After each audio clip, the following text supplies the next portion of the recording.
Assalamualaikum warahmatullahi wabarakatuh. Pada kali ini kita akan membahas tentang sel elektrolisis. Sebelumnya, kita akan lanjut ke materi sebagai berikut.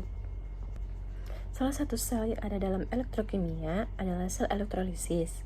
Sel elektrolisis dapat kita artikan sebagai perubahan arus listrik menjadi suatu reaksi kimia. Sel elektrolisis tersusun dari elektroda-elektroda yang dicelupkan dalam suatu kompartemen yang berisi larutan elektrolit.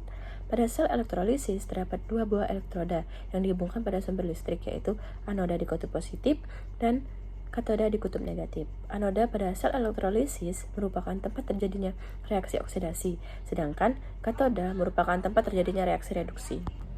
Nah, untuk lebih singkatnya itu, sel elektrolisis adalah sel elektrokimia yang mengubah arus listrik menjadi energi kimia, reaksi redoks yang non-spontan, dan mengandung anoda positif dan juga katoda negatif.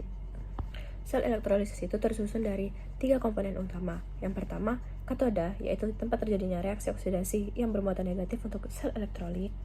Dan kedua, anoda, yaitu tempat terjadinya reaksi reduksi yang bermuatan positif untuk sel elektrolisis. Yang ketiga, elektrolit, zat penghantar listrik. Dan yang terakhir, sumber listrik sebagai penyuplai arus searah seperti baterai. Prinsip kerja sel elektrolisis itu yaitu dengan menghubungkan sumber arah dari kutub negatif ke katoda dan kutub positif ke anoda.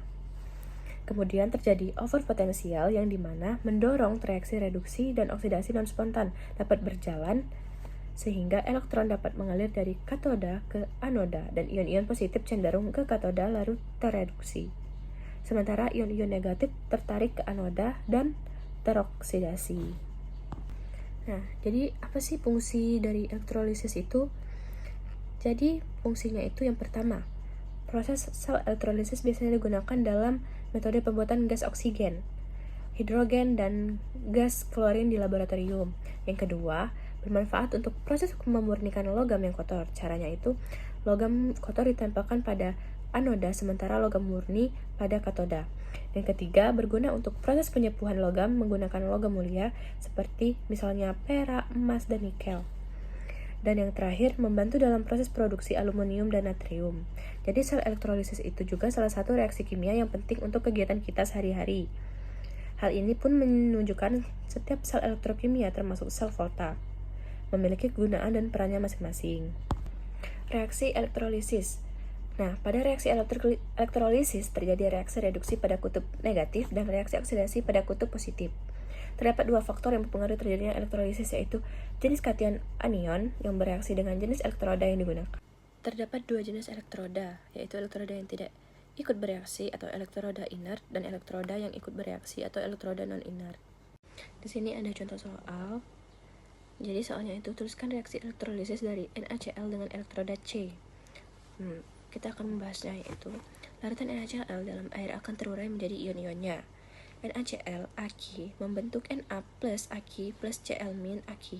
Elektroda yang pada reaksi sel elektrolisis ini adalah C, yang termasuk elektroda inert atau tidak bereaksi, sehingga reaksi yang terjadi di katoda maupun anoda hanya dari larutan. Ion positif atau kation akan mengalami reduksi di katoda. Di katoda terjadi kompetensi antara Na plus dan molekul air dalam menangkap elektroda. Na plus adalah kation dari golongan 1A. Maka yang mengalami reduksi di katoda adalah airnya, sehingga reaksinya itu menjadi 2H2O plus 2-amin membentuk 2OH- plus H2. Sementara itu, ion negatif atau anion mengalami oksidasi di anoda jika menggunakan elektroda inert. Apabila menggunakan elektroda tidak inert, maka yang akan mengalami oksidasi di anoda adalah elektrodanya. Anion pada reaksi ini yaitu Cl- dan elektroda pada reaksi ini adalah C, termasuk elektroda inert.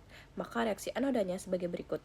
2Cl- membentuk Cl2 plus 2-amin.